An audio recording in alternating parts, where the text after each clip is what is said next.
Hello, everyone. This is Timothy Mark with Alexandria. How's everybody doing today? And we are the Tickle Trunk of Horrors. And we are also known as World Paranormal Research Society. That second song after the intro was called Blood Eagle. And that's by Wardruna. And that's a Norse song. Apparently in the style of the ceremony of the Blood Eagle, which we're going to get more into.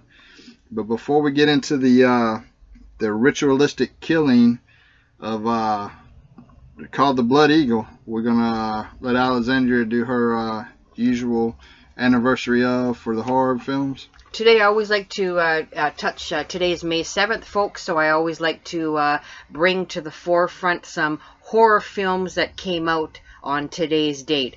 And Taste the Blood of Dracula came out 1970, today May 7th. Escape from the Planet of the Apes, 1971. The Amityville Curse, 1990. The Mummy, the first installment in the Mummy series. I really love this series. The Mummy came out 1999, and Van Helsing came out 2004. I really enjoyed that movie.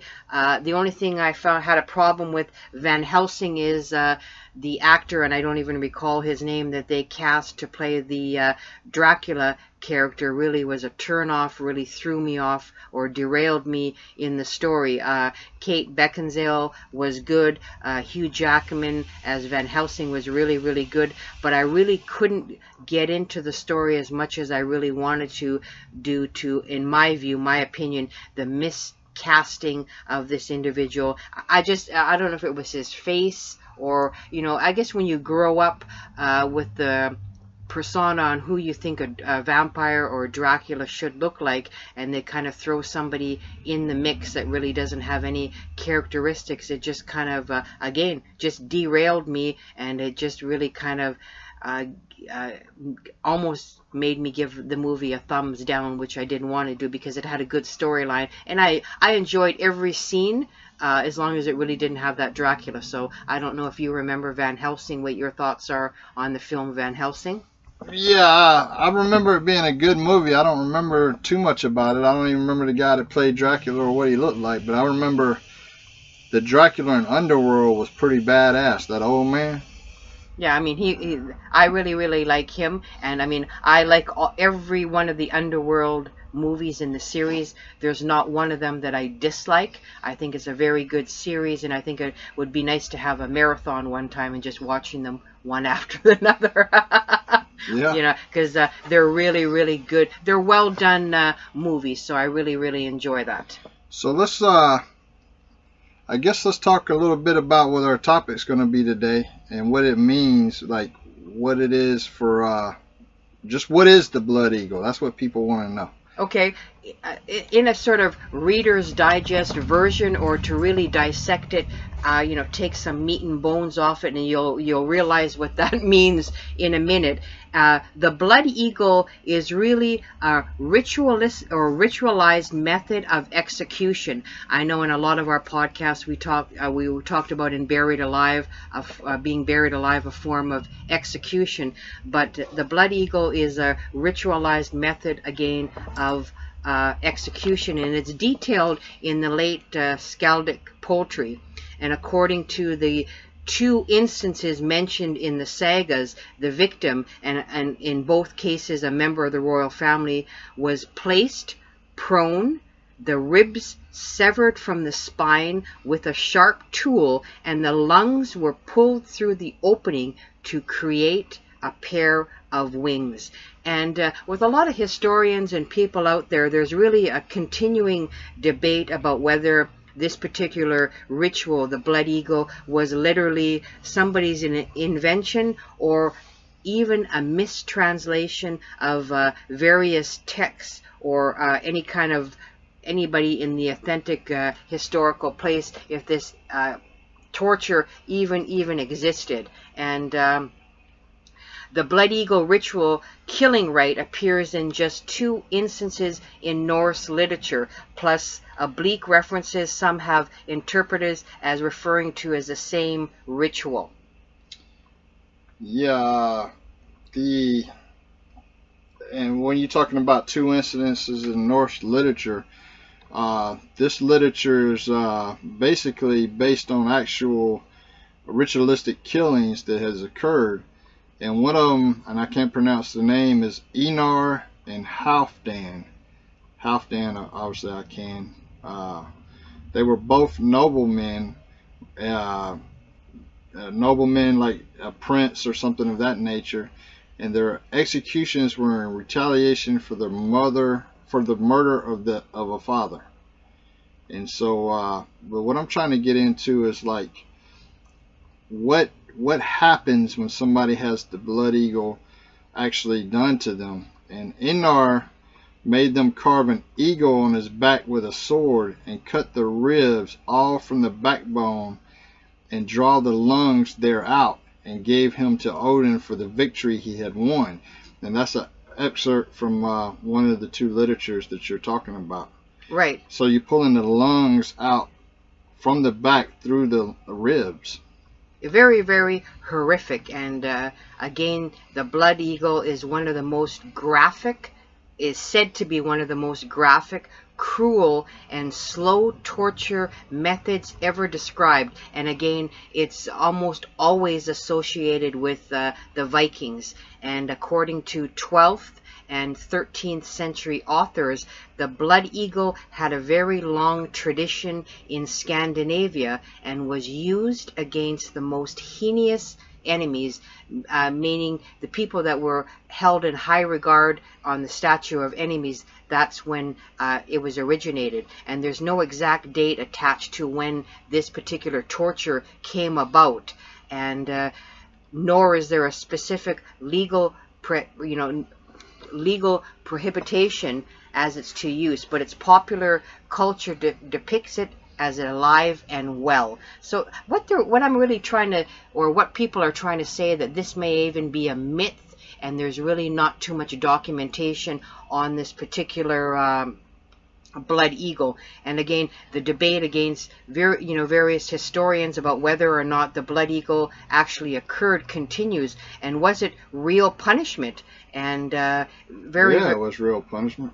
And really, when you think about it, it involved the back of your enemy being carved, and then the ribs and the lungs being pulled out through it. Can you just imagine you're being tied up, and again, the back being carved up, and the ribs and the lungs being pulled through that? I mean, absolutely horrendous. And the lungs were spread over the ribs, giving again the impression of wings, and unbelievable. And I'm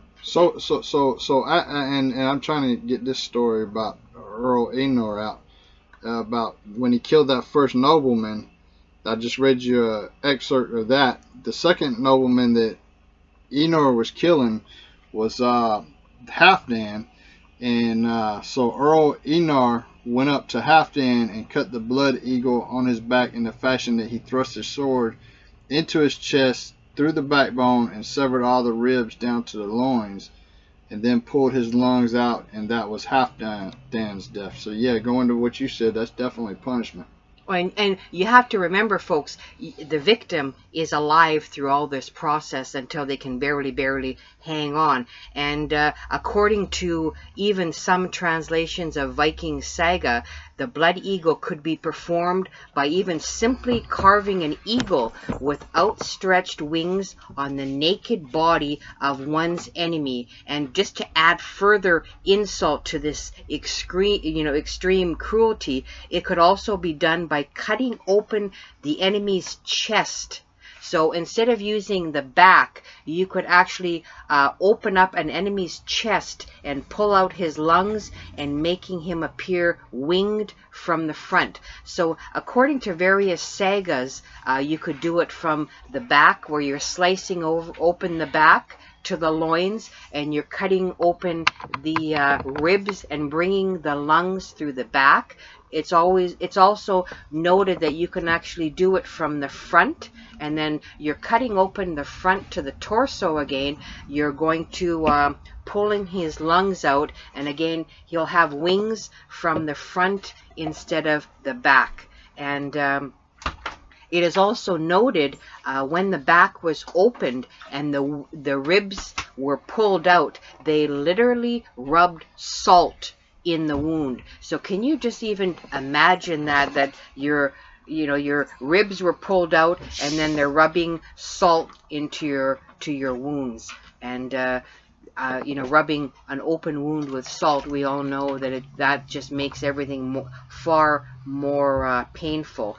And for the slayer by a cruel death of their captive father, they even go into, if you're a fan of the TV series Vikings, King Aela.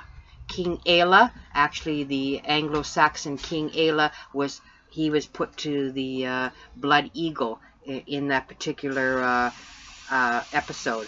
And also it was meant as an offering to Odin, the god of war. And the Norse god Odin was the recipient of blood eagle sacrifices before battle and after. So in the Norse tradition, before you go into battle and after battle, a lot of people would perform blood eagle sacrifices in honor of the Norse war god Odin. And they actually used to write poems about it. In Old Norse poetry, there was a lot of poets that did poems about the blood eagle. And so it was something that a lot of people composed at the courts of Scandinavian and Icelandic leaders during the Viking Age and Middle Ages. So this was a form of torture that lasted quite some time, actually. And it is said in the Norse tradition that to be subjected to the blood eagle, you've had to have, done something that made you honorless. So you are made, you've done something honorless to be able to be a victim of the blood eagle. So very, very horrific. And there was a Viking called Ivarr the Boneless. Right. And did you mention him already? Nope, but I'll let you touch on Ivarr. And a lot of you out there, folks, will know the name Ivarr the Boneless. And again, I touched on King Aela, but I'll let Timothy sort of elaborate on that. So, all right, let me get where I can talk. Ivarr the Boneless was a 9th century Scandinavia. He's not 9th century Scandinavia, I'm sorry. He was written about in 9th century Scandinavia, and they still talk about him to this day. And over here in America, he's someone that we don't know a lot about, and that's why we're doing this show, to help educate people on some of the most brutal people in the world. If you look back on some of the most brutal people throughout history, Hitler would be one of them. Charles Manson, not Charles Manson himself, but the actual family members that did some of the killings and stuff. Well, Ivarr the Boneless was actually one of them as well. And I'll let you actually tell the story of Ivarr. Well, I'm going to just touch on what happened with well, hold on. Ivarr. Let me get into it then. So Ivarr the Boneless was the most feared Viking of the day. So when you go into Vikings, and to be the most feared Viking during the Viking Age, during his day, and I mean he was the son of an equally notorious Ragnar Lothbrok. Yeah, see, you can pronounce these words better than me. So maybe I should just let you tell that story, since she can pronounce the words better than me, because she is the historian. So I was just going to touch on briefly on Ivarr the Boneless, actually when he had captured King Aela. And King Aela was of Northumbria, and actually it is a historical fact that Aela, who had actually, it was King Aela who killed Ivar's father, who was Ragnar Lothbrok. And the killing of Aela came after a battle for the control of York in England, and is described thus. And they caused the bloody eagle to be carved on the back of Aela, and they cut away all of the ribs from the spine, and then they ripped out his lungs. So they're describing of Ivarr the Boneless doing this to King Aela of Northumbria for killing his father Ragnar Lothbrok.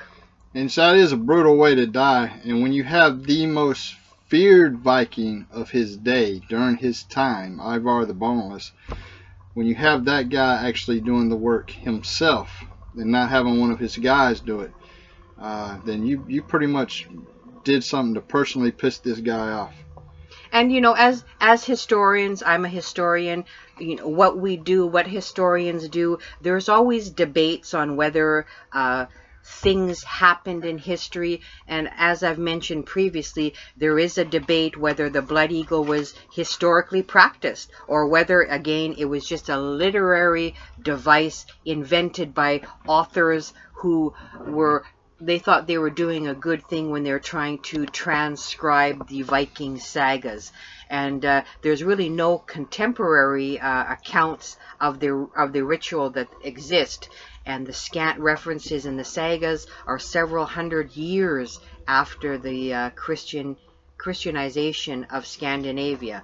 So actually, Alfred Smythe supported the historic nature of the ritual, stating that it is clearly human sacrifice to the Norse god Odin. So what we've sort of touched on in this podcast, that it was a form of human sacrifice practiced by the people of the Norse faith in regards to Odin, who is the war god. So prior to going into battle and after a battle, you would practice blood eagle human sacrifices to honor Odin. And well, I can tell you that Halfdan's death, the way that he was cut down the spine, he did not suffer in great pain as much as the rest of the people who had this ritual act performed on them. And that is because when you sever the spine, you become paralyzed and you lose feeling. But what happened was the people whose spines were not severed and were still conscious suffered a great deal of pain. Right, because you still have the feeling, you still have the sensation. And Roberta Frank reviewed historical evidence for this ritual in her Viking atrocity and skaldic verse, The Rite of the Blood Eagle. And she goes on to write, by the beginning of the 19th century, the various saga motifs, eagle sketch, rib division, lung surgery, were combined in a sequence designed for maximum horror. And then she goes on to conclude that the authors of the saga misunderstood alternative keenings which described carnivorous birds scavenging after battles. So she's just talking about all that in regards to the blood eagle. Yeah, the Vikings definitely were not sympathetic to the people they were sacrificing, which is different than a lot of cultures.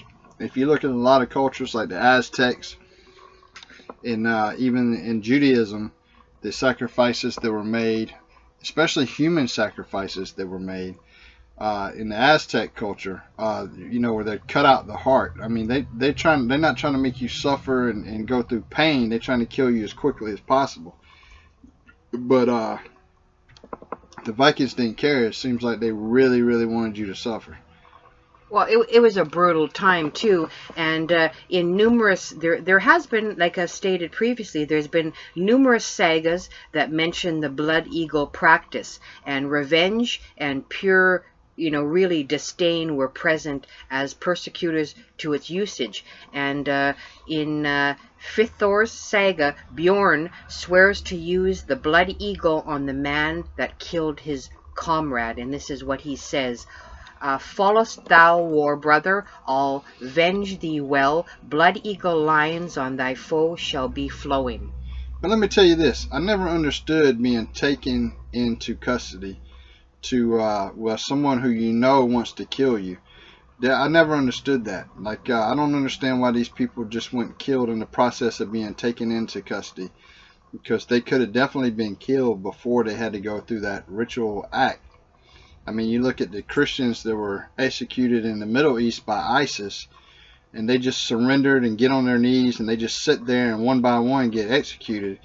They're not willing to fight for their lives And when you're not willing to fight for your lives, why should the United States military fight for you when you cannot fight for your lives? I've seen 100 Christians lined up in the Middle East being executed, and if they're not going to stand up and make them fight to kill them, then why would you expect another country, why would you expect the United States government to come to your defense when you yourself cannot even fight for your own life? Well, I mean, you have to understand too, and we've touched on this in regards to the blood eagle. There was two reasons for doing it, again as a sacrifice, and in those times it was a high esteem to actually execute, torture, humiliate your defeated rival. That was huge. That was quite the high, that if you could have a captive of high ranking and he would be displayed in front of everybody. And when they performed the blood eagle, it was done in before a crowd of people, so the people could witness this. You were putting yourself on a status of prestige. You won the battle, and now you were overcoming your enemy in death. And to make your enemy suffer greatly was such a high honor. And we touch on another saga. It's the Orkneyinga saga. And Haldref underwent the blood eagle after being defeated in battle. So this is a prime example of this individual having to undergo the blood eagle after being defeated. And this is a little excerpt from that. Next morning they found, and the spelling of his name is Hdlfddn, on Kilner's Hill. The Earl made a blood eagle be cut on his back with the sword, and had his ribs severed from the backbone and his lungs pulled out. And very, very horrific. And we have been talking about the blood eagle, but did you also know that they also was a terminology called the blood owl? And both of these terms seem to be used to describe it. And the conventional term, as we know, for really what it really is, folks, is back breaking, rib cracking, lung spreading practice. So if you want to dissect or just put it into layman's terms, the blood eagle is a back breaking, rib cracking, lung spreading practice. And again, according to Saxo, the term eagle was used by men who rejoiced to crush their most ruthless foe by marking them with the cruelest of birds. So they're saying why they use the term eagle is because the eagle is associated with one of the cruelest birds in nature. Again, an eagle is a bird of a carnivore and a bird of prey as well. And now in the year 1200, there was a historian who witnessed a blood eagle being performed in the year 1200, not 200. And his name was Saxo Grammateus. And he actually wrote about it the same year. And again, it's 1200 AD. So you have historians all the way to the 1200, and this is a ritual act that took place way long before the Danish historian Saxo ever wrote about it. But the fact that it was still going on in 1200 AD was something pretty shocking to the people at that time, because at that time it's only something they had grew up hearing about. And for this guy to actually witness one and write about it, it was pretty awesome. And a lot of these rituals, sacrifices, and all these things that the Vikings were known for were really only recorded in various sagas. And the author of the Fifth Saga mentions that it could also be called, again, the blood owl, a term used by later historians and authors who wrote about the Vikings. So that's quite interesting, in where they would interchange about using the blood eagle and then the blood owl. That's the first time that I've ever heard blood owl used. Yeah. So again, two birds of prey, and you'd find it ironic that they would use birds of prey and not large animals like lions and things like that to label their rituals after.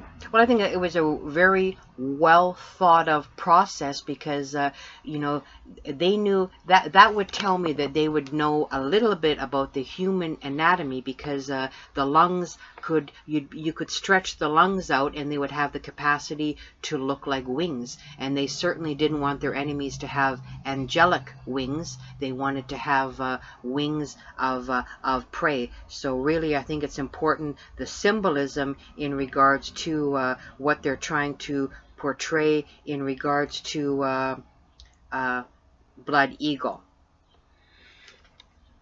Okay, so when you look at all the Vikings and you think about them, there's a lot of Vikings of the day, and Ivarr the Boneless was definitely one that I think there should be a movie about. Have you ever heard of any movies being made?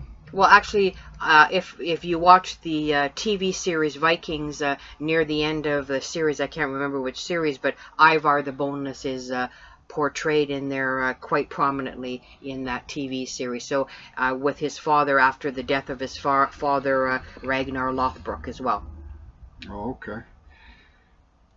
Well, I think we've covered Blood Eagle for y'all. And I think it's... I don't really have nothing else on it. Well, I think it's just interesting to note that it was a very horrific kind of torture. It was also a ritualistic sacrifice. So the Vikings had a lot of, very, what people would consider now very horrific in regards to how they dealt with enemies. But, when you're talking about sacrifices as well, how different is the blood eagle than sacrificing somebody that becomes one of those bog people? I mean, at that particular time in history... It's very different. Well, they were still killing the people. We don't know if the people were, when we touched about being the bog people, they were actually stabbed. Some of them were garroted. They were tortured a bit. They were beaten up before they were actually thrown into the particular bog. And this particular blood eagle is very horrific because you're visualizing somebody using a broadsword, cutting open somebody's back to the loins and then cracking some ribs and then pulling lungs through. Like the visualization, that in itself is just very, very graphic. Yeah, and I'm going to let you know 6 Viking leaders that you should know about. Since we're talking about Vikings, let's talk about the first one, Rollo. Rollo was the first ruler of Normandy. He was actually I'll jump in there. He was actually Ragnar Lothbrok's brother. Okay, and this Viking leader, Rollo, whose origins were either Danish or Norwegian, we don't know, began conducting raids on France in the 9th century in the year 911, under the Treaty of St. Clair. So this guy was basically taking over Normandy, and he's the first ruler of Normandy, and he went about killing and looting and raiding. What they call it? They call it plundering. What plundering. Is it? Plundering and looting and plundering. Yes. And so Rollo later expanded his control of the region, and around the time he died in about 928 was succeeded by his son William Longsword. And so just so y'all know, Rollo was one of the Vikings that used the blood eagle as a method of ritualistic killing. Eric the Red, he founded Greenland's first Norse settlement. So Eric the Red was born Eric Thorvaldsson in Norway, and he earned his nickname for his red hair and his hot temper. So he's another Viking, famous Viking, that used the blood eagle as a method of ritualistic killing. And Olaf Tryggvason brought Christianity to Norway. Now here's where you see the blood eagle go away. So this is like one of the first Vikings that you see bringing Christianity to Norway and putting an end to, well, putting what's supposed to be an end. But like in any culture, you're going to have different religious beliefs. So even though this Viking, Olaf Tryggvason, brought Christianity to Norway, there were still people in the Viking community who were not willing to give up their ritualistic killings and things of that nature. And they continue to do it, as I just discussed earlier, all the way up to the year 1200. But Olaf led a Viking invasion of England, which resulted in a victory at the Battle of Maldon. And for those of you in the UK, if I'm butchering these words, I'm sorry. I'm pronouncing them the best I can. And so he was a guy who tried to put an end to the blood eagle. And here's one that you're probably really familiar with, and I'm sure that you can have something to say about him. His name is Leif Erikson. And he beat Columbus to the New World by 500 years, it is said. And so, don't y'all have a statue of him in Canada? Well, actually, he's said to have landed in the New World, and Lanzo Meadows is actually a historic site which they've uncovered a Viking settlement, and it's quite interesting that, of course, he preceded Columbus in charting the New World, and very, very famous Leif Erikson. Leif Erikson was famous, but he was also trying to keep the Christianity going, and he actually wore a cross on his armor. And am I correct with that? Mm-hmm. You see the statue of him with a cross, and so he tried to also put an end to the blood eagle. In number 5, and if I'm butchering this, I'm sorry. It sounds like Cnut the Great, England's Viking king. He helped his father conquer England in 1013. However, he died the very next year, and it's said that the blood eagle resurfaced under his rule. And then you had, it's not saying that he supported it, but it's saying that the rituals continued under his rule. Well, I don't think that you could suppress a ritual or a practice that people had been doing for literally hundreds of years and expect it to go away quietly in the night. That's just not going to happen. Right. And then you have Harold Hardrada, the last great Viking leader. So here you have the last great Viking leader. It's important to notice that we're saying last great leader, not last Viking, but last great leader. And he, ruled pretty much in 1030, and that's AD. But again, we noticed that after him, the Vikings they split up into different groups and went about doing their different things, and raping and pillaging and plundering and blood eagle killings and things of that nature. And if you are part of the Clan Grant like I am, that is one of our ancestors, is Harold, actually, as well. I did post something in one of our groups that we're descendant from him. But let's be clear, folks, the blood eagle wasn't the only form of torture that the Vikings or the Norsemen used. I mean, they were quite famous for feats of disembowelment, evisceration, and bodily torture. And I came across, you may not even be familiar with this, but they had another torture called hung meat. And this is, pardon me, mentioned in a saga where they took this individual, his men, and tied their hands behind their backs. Then they broke into the storehouse and took some ropes down from a peg. Then they drew their knives, and they actually pierced holes through the men's heels behind the tendons and pulled the ropes through the holes. They drew the ropes over the beams and strung the 8 up together and through the Achilles tendon, and that's how they call it hung meat. If you're a hunter or you're dressing deer, that you're associated with an animal carcass that we call hung meat. It's used to age and cure the meat. So the Vikings actually inserted hooks between the bone and the tendon, and then they hung their victims in this particular situation. And that's another, can you imagine actually visualizing hung meat being stripped of its flesh after being hung there? So that was a form of them being stripped of their property as well.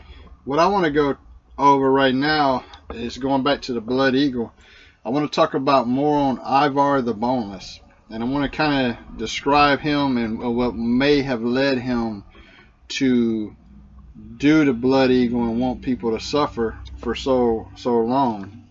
Are you aware why he was called the boneless? Because he had no leg bones. He was born deformed. He was born with a bone condition. In he had to actually drag himself. He couldn't walk. He had to drag himself or be carried. But he was born with a deformity where he had no leg bones. Yeah, and so he actually had a hatred for people who could do the things that he couldn't do, and that would be why he might want people to suffer, and that might be why so many blood eagle rituals were committed under his rule. And he was actually known as the hated. So a lot of people actually hated the boneless because he was feared. So fear and hate kind of go hand in hand, right? Well, he really had nothing more to lose. I mean, he was born not being able to be like all the other men that he had seen. So I'm sure he was taunted. He was made fun of as he was growing up as a child. And, you know, so he didn't really have a good upbringing, really no self-esteem. So I don't blame him in that regard. But when you look at the sagas about his life, they describe not only his physical disabilities, but they also talk about his emphasis on his wisdom. It has his cunning, his mastery of strategy, which made him a good leader because he could outwit, you know, and out-strategize a lot of people, even though he did have some deformities. When you look at his going to his death, you know, throughout his life, he pretty much wished for death because, and I think that's why he took so many chances and was so daredevilish, is because of the way that he suffered through his disability.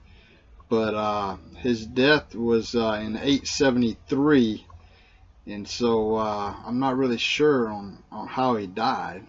I don't think anybody is, but they said it was a sudden and horrible disease that took his life in 873, a sudden and horrible disease. So I'm not really sure what kind of sudden and horrible disease he could have caught. It could have been the Black Death. It could have been even all, you know, back then nutrients weren't, you know, it could be scurvy, could be really anything. And again, another particular horrendous torture that the Vikings were also known for, and it's called the fatal walk. And there's an example of the fatal walk that takes place at the famous Battle of Clondarf in Ireland.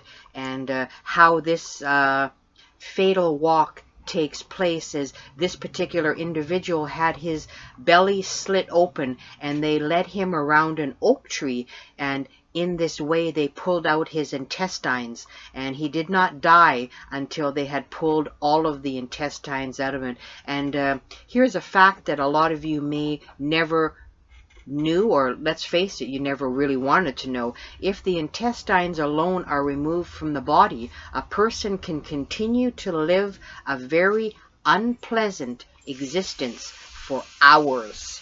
And really these tortures, they weren't dealing with surgical precision, and any incision in the belly would have caused significant blood loss.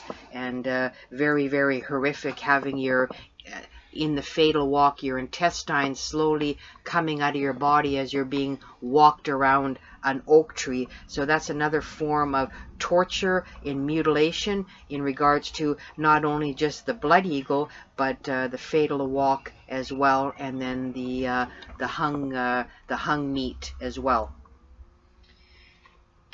Yeah, they had a lot of crude ways of torturing people. And I think that what they were really trying to do too is that they were really trying to send a message to their enemies that they would be subject to these horrific acts of torture if they didn't comply, they didn't succumb, and they didn't kneel and yield to the Vikings in these various tortures. So I think we covered a lot on the blood eagle for y'all today. You know, there's not a lot out there in historical record about it, and we gave you what is in historical record about it.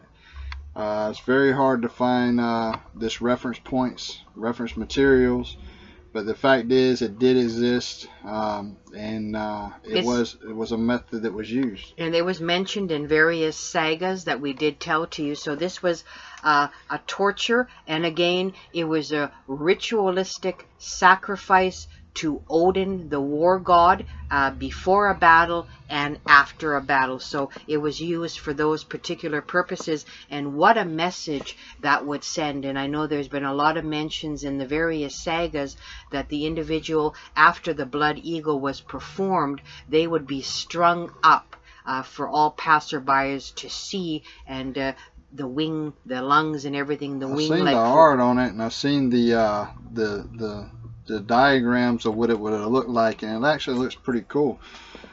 It would look pretty good from a distance, but it certainly wouldn't look pretty good being performed on you. That's for sure, because it's what a horrible way to die. So let's move on and talk about other things going on in the world today.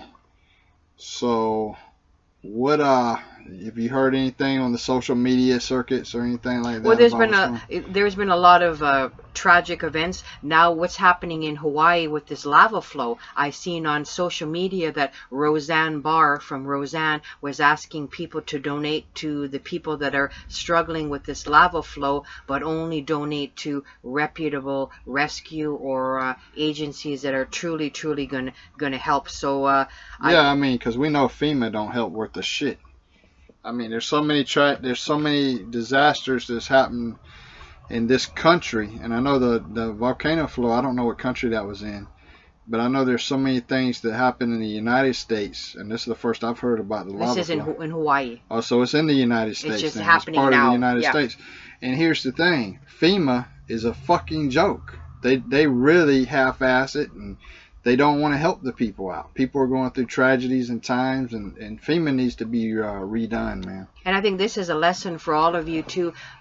Please do your research and be very mindful where you put your hard-earned dollars. Make sure it's a reputable organization, and make sure that the money is going to get to the people that certainly need it the most. It's always a good deed. If you have extra dollars, you can donate, but make sure it's really going to the people, and it's not going into lining the pockets of government officials or these people that are running government organizations. And I know in Canada we have a thrift store called Value Village, and when Value Village first came out, everybody thought it was the greatest thing. You would donate your all your things, your clothes you didn't want to use anymore, and when it hit the media that they found out that only 1% of everything donated would actually go back to charity, people really started to change their minds on this philosophy. So please be mindful, folks.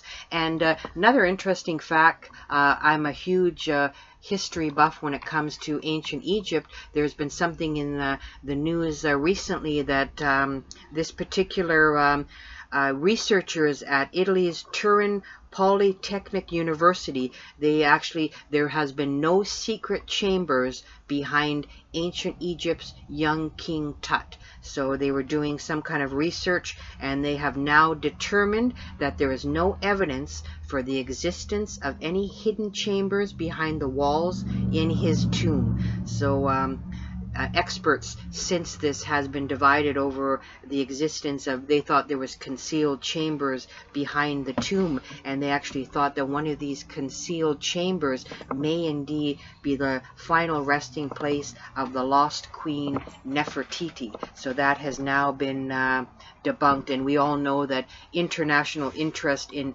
Nefertiti has been high. It'll always be high, and she's died in the 14th century BC and is thought to be King Tut's stepmother.